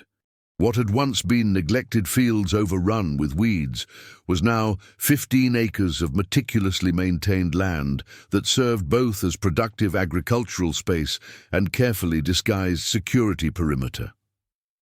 The transformation extended far beyond the visible landscape. Maya herself had undergone a metamorphosis that few outside her classified world could fully comprehend. The limping, traumatized veteran who had purchased this property seeking isolation had become something entirely different. Still a veteran, still carrying the physical and psychological marks of her service, but now operating with renewed purpose and an identity that bridged her military past with an unexpected future. Resonance check complete. All systems nominal. Maya spoke into the seemingly ordinary Bluetooth earpiece that connected her to the monitoring systems running beneath her barn. Daily calibration shows green across all parameters. The voice that responded belonged to Dr. Chen, now the director of what had evolved into the Boundary Sciences Division, the declassified name for the expanded program that had grown from the reactivated Project Garrison. Excellent. The northeastern quadrant is showing increased activity. We're sending the full analytics package to your secure terminal. Maya moved to her home office, where what appeared to be standard computer equipment concealed some of the most sophisticated monitoring technology outside major intelligence facilities. The renovation that had transformed the farmhouse had incorporated classified systems into seemingly ordinary features: monitoring equipment disguised as kitchen appliances, communications technology embedded in what looked like entertainment, systems and security measures that would have impressed military commanders while remaining invisible to casual visitors. The analytics package downloading to her system contained data from the entire monitoring network. 17 reactivated, Original sites plus 12 new installations established during the program's expansion. Each location utilized a version of Dr. Abrams' resonance array technology, creating a detection grid that covered most of North America. Maya's station, designated Garrison Point Echo, had become one of the network's most reliable early warning systems. Over the past 5 years, the monitoring network had detected and helped respond to 37 confirmed variance events, intrusions from what the scientific team now classified as adjacent probability spaces. Most had been minor, causing localized anomalies that were easily contained and explained away as conventional phenomena. 6 had required direct intervention by specialized response teams. 2 had been severe enough to warrant Maya's personal involvement beyond her monitoring role. The northeastern activity pattern developing on her screen showed characteristics of a potential Class 3 event, significant enough to warrant enhanced monitoring, but not yet indicating immediate threat. Maya initiated the advanced tracking protocols she had helped develop, based on her unique combination of military intelligence experience and insights gained from operating the resonance array. A gentle chime from her phone interrupted her analysis, a reminder of the other life she had built parallel to her classified responsibilities. In 30 minutes, she was expected at the Veterans Support Center in town, where she led a weekly group for combat veterans transitioning to civilian life. The center represented another unexpected dimension of Maya's transformation, from isolated survivor to community leader. 2 years after discovering the underground bunker, Maya had established the Eastern County Veteran Support Initiative, using a portion of her government compensation to create resources for rural veterans who lacked access to services available in urban areas. What had begun as a small support group meeting in the local library had evolved into a comprehensive program offering everything from job placement assistance to specialized PTSD therapy options. Maya's dual life required careful compartmentalization.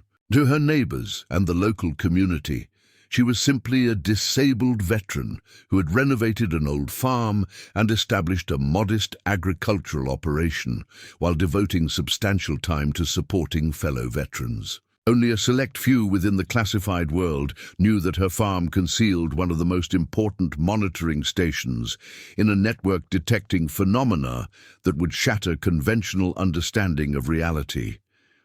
After securing her monitoring systems and ensuring that automated alerts would reach her if the situation changed, Maya changed into casual clothes appropriate for her public role. Her government vehicle, a modified pickup truck that contained both farming equipment and classified communications technology, had been designed to blend perfectly into the rural landscape while providing capabilities that would impress special operations teams. The drive into town provided a valuable transition period between her classified work and public persona. Maya had learned to use these 20 minutes to mentally shift from monitoring interdimensional anomalies to addressing the very human challenges faced by veterans in her community. Both roles served the same core purpose: protecting people from threats they might never know existed, but required different aspects of her training and personality. The Veterans Support Center occupied a renovated storefront on Main Street, its warm interior designed to feel welcoming rather than institutional. When Maya had first proposed the center, she had insisted on an environment that contrasted sharply with the clinical settings many veterans associated with VA facilities. Comfortable furniture, natural lighting, and spaces that accommodated both privacy and community had created a haven that served over 200 veterans from 3 counties. "There she is," called James Rodriguez, a former Marine who had lost his right leg in Syria and now served as the center's full-time program coordinator. The mysterious farmer arrives from her secret headquarters. Maya smiled at the ironic accuracy of his joke. "Nothing mysterious. about fixing irrigation systems all morning. How's the turnout looking for today? Full house. Your transition employment workshop has 12 confirmed, including 3 new faces. Plus, Congressman Williams is stopping by to discuss that rural veterans healthcare initiative you've been lobbying for. Maya nodded, mentally adjusting her schedule. The congressman's interest represented a significant opportunity to expand medical services for rural veterans, a cause that held personal meaning beyond her public advocacy role. While her classified position provided access to advanced medical care for her own injuries, most veterans in Eastern County relied on overtaxed VA facilities located hours away.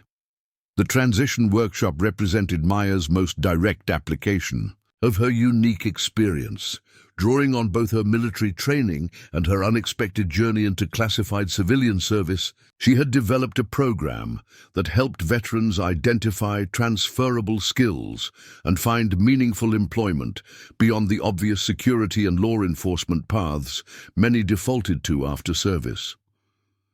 Your military experience gave you capabilities most civilians can't imagine, Maya told the group of veterans seated in the center's main meeting room. Their expressions ranged from skeptical to desperate, men and women who had served with distinction but now struggled to find purpose in civilian jobs that seemed trivial compared to their service responsibilities. The challenge isn't finding work, it's finding meaning, she continued. The civilian world needs your ability to function under pressure, to adapt to changing conditions, to complete missions despite limited resources. But they don't always recognize those capabilities when they're described in military terms. A former Army sergeant named Daniels raised his hand. With respect, Ms. Collins, most employers see infantry squad leader and think it has nothing to do with their shipping company or manufacturing plant. Exactly, Maya acknowledged, which is why we need to translate.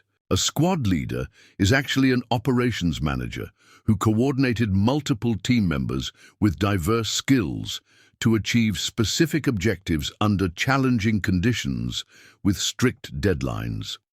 That's exactly what civilian operations managers do, just without the incoming fire. Maya moved around the room, making eye contact with each participant.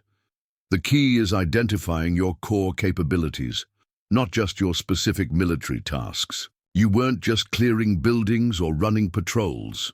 You were solving complex problems, managing risk, allocating resources, and leading teams through high-stress situations. Those skills translate to countless civilian contexts if you learn to speak the language employers understand. The discussion continued for 90 minutes, with Maya guiding veterans through exercises designed to help them recognize and articulate their transferable skills. As the session concluded, she met briefly with each participant, providing personalized suggestions based on their service experience and civilian interests. Her meeting with Congressman Williams proved equally productive. After years of advocating for improved rural veterans services, Maya had developed a reputation as someone who understood both policy details and practical implementation challenges. The congressman had come seeking her endorsement for his healthcare initiative, but left having adopted several of her proposals for mobile medical services and telehealth expansion. "You missed your calling," Williams commented as they concluded their discussion. "You should be running the VA, not farming in Eastern County." Maya smiled politely at what had become a familiar suggestion. Various officials had approached her about more prominent public service roles, unaware that her current position involved national security responsibilities that far exceeded most government appointments. "I'm exactly where I need to be," she replied honestly. "Some people make the biggest difference from behind a desk in Washington. Others do it from the places everyone else overlooks." After completing her public duties at the center, Maya returned to her farm as afternoon transitioned to evening. The alert indicator on her truck's specialized communication system showed no escalation in the northeastern anomaly pattern, allowing her to focus on her nightly perimeter check before returning to the monitoring duties that would occupy her evening hours. Walking the boundaries of her property had become both security protocol and personal ritual, a time to physically connect with the land while ensuring that the sophisticated monitoring equipment concealed throughout the perimeter remained functional.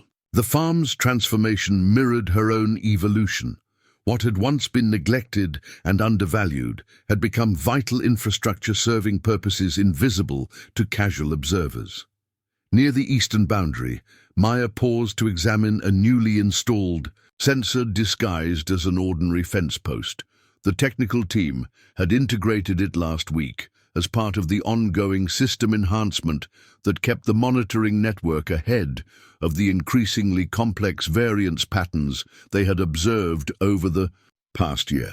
Testing field resonator 9, she spoke into her communicator, activating the diagnostic sequence that would verify the sensor's functionality. The response came immediately from the bunker's automated systems. Field resonator 9 operating at optimal parameters.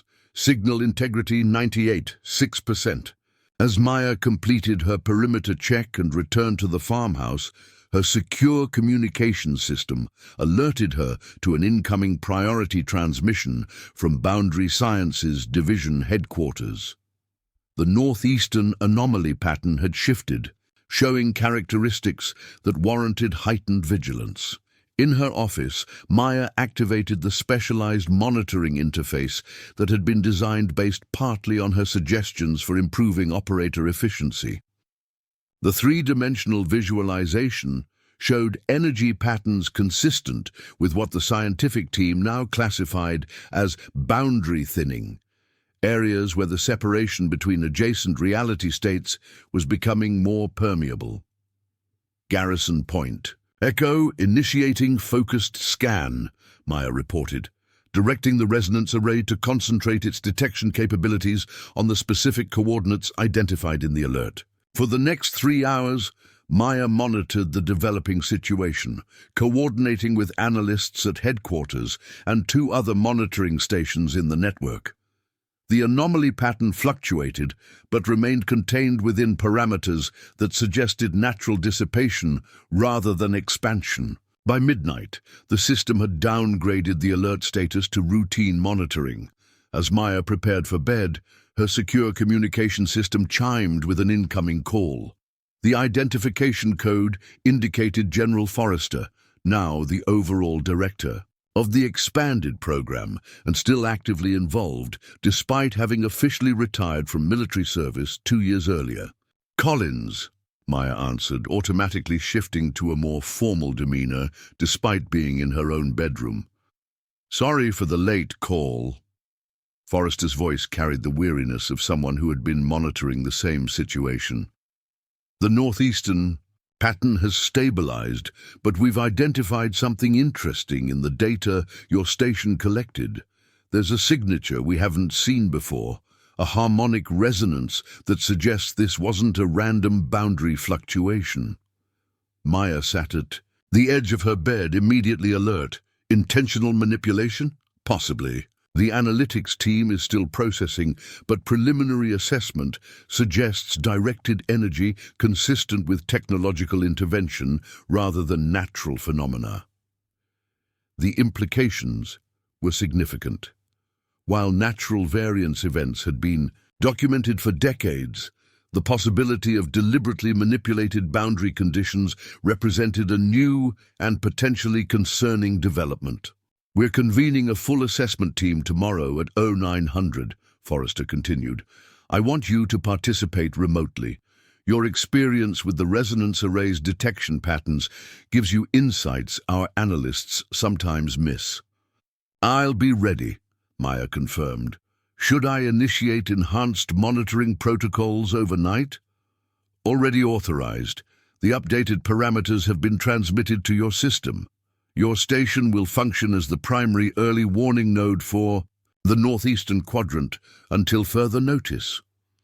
After concluding the call, Maya returned to her monitoring systems to review the enhanced protocols and ensure proper implementation. The possibility of technologically manipulated boundary conditions introduced variables that their standard monitoring approach might miss.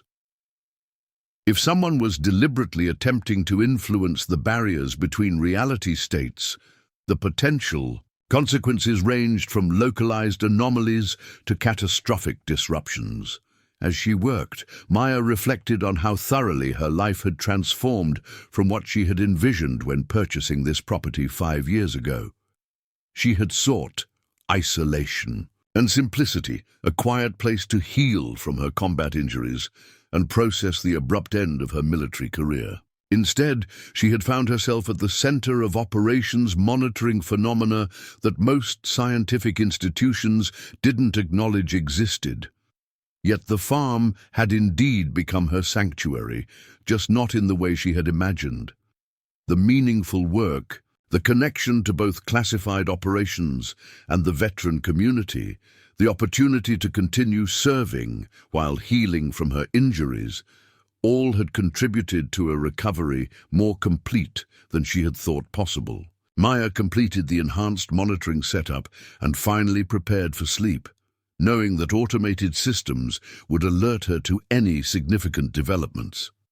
Tomorrow would bring new challenges, analyzing potentially deliberate boundary manipulations, participating in high-level strategic assessments, then transitioning to her public role, leading a fundraising event for the Veteran Support Center's expansion project.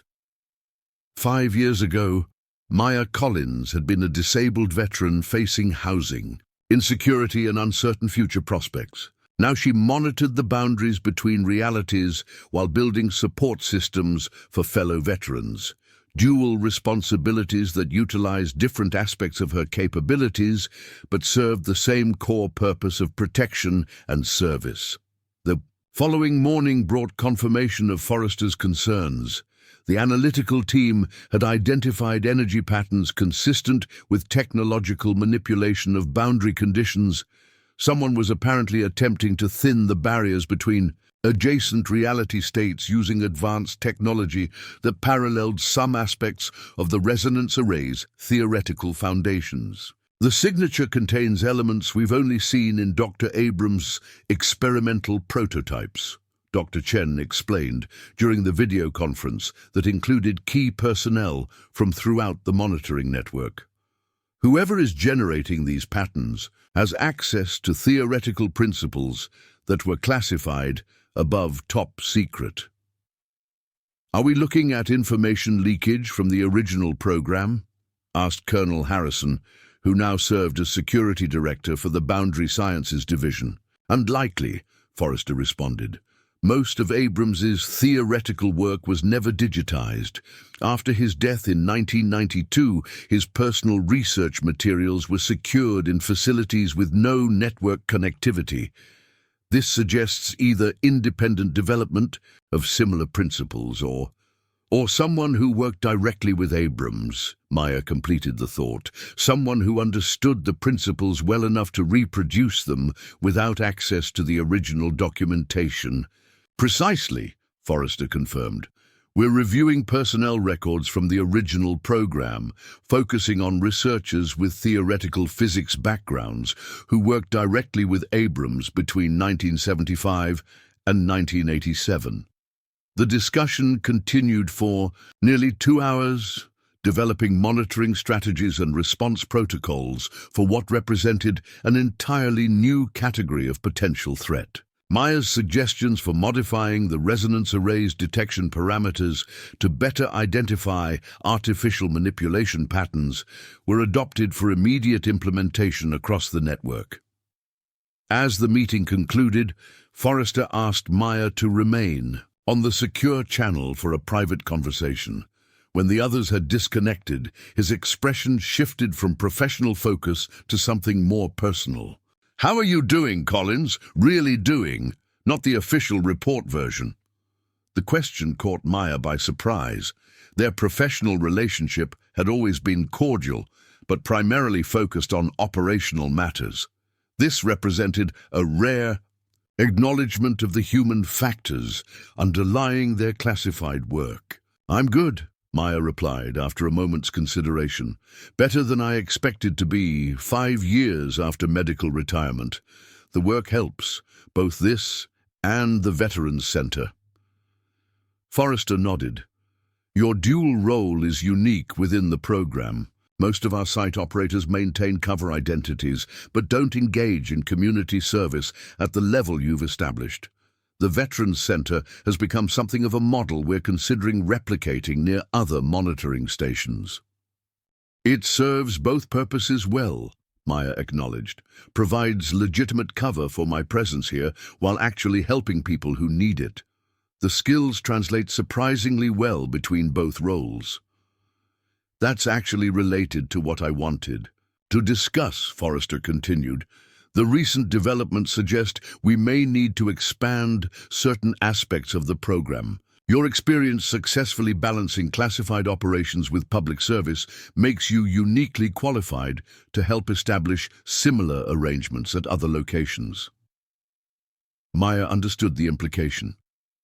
"You're offering me a promotion, a significant expansion of your responsibilities," Forrester confirmed. "You would maintain operational control of Garrison Point Echo, but also serve as training coordinator for new site operators and program integration specialist for our expansion locations. It would mean more travel, higher security clearance, and substantially increased compensation." The offer represented recognition of Maya's contributions that extended far beyond her original role as site custodian and operator. Over 5 years, she had evolved from someone simply monitoring equipment to an essential strategic contributor whose insights had helped reshape aspects of the entire program. "I'd need to ensure continued support for the Veterans Center," Maya noted. "The work we're doing there is too important to compromise." "Already factored into the proposal," Forrester assured her. "Your community engagement activities would be formally incorporated into your operational parameters rather than maintained as separate cover. We've come to recognize that your work with veterans provides benefits beyond mere operational security." Maya considered the proposal. The expanded role would utilize more of her leadership capabilities while maintaining her connection to the farm that had become genuine home rather than simply operational headquarters.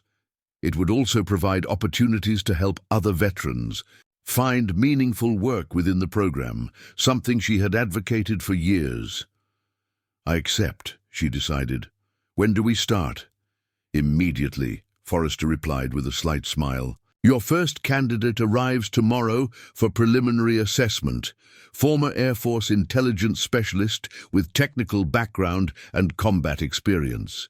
Medical retirement following injuries sustained during an operation in Eastern Africa." "Sounds familiar," Maya observed with ironic recognition of the parallels to her own background. "We've found that certain experiential profiles respond particularly well to the unique challenges of our operation," Forrester acknowledged. "People who have already confronted realities that most civilians never see tend to adapt more readily to the boundary concepts we monitor." After concluding the call, Maya stepped onto her front porch, looking out over the farm that had transformed from abandoned property to critical monitoring station under her stewardship. The fields were planted with practical crops that maintained the agricultural cover while providing actual produce she donated to local food banks. The outbuildings had been renovated to serve both operational needs and legitimate farming functions. The perimeter security systems remained invisible to anyone without specialized training to recognize their presence. 5 years of purpose, growth, and unexpected direction had turned what might have been merely a personal sanctuary into something with far greater significance. Maya Collins had purchased an abandoned farm, seeking nothing more than affordable housing and quiet isolation. She had found instead a connection to classified operations protecting national security in ways few citizens could imagine, and a community role supporting fellow veterans that utilized her hard-earned experience to help others find their own paths forward. Tomorrow would bring new responsibilities, an expanded role in operations monitoring phenomena beyond conventional scientific understanding, and the opportunity to help another veteran discover purpose in unexpected places.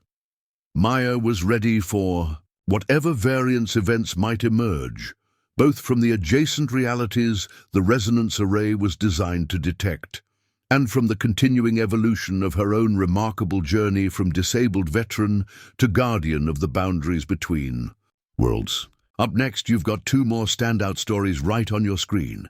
If this one hit the mark, you won't want to pass these up. Just click and check them out. And don't forget to subscribe and turn on the notification bell so you don't miss any upload from us.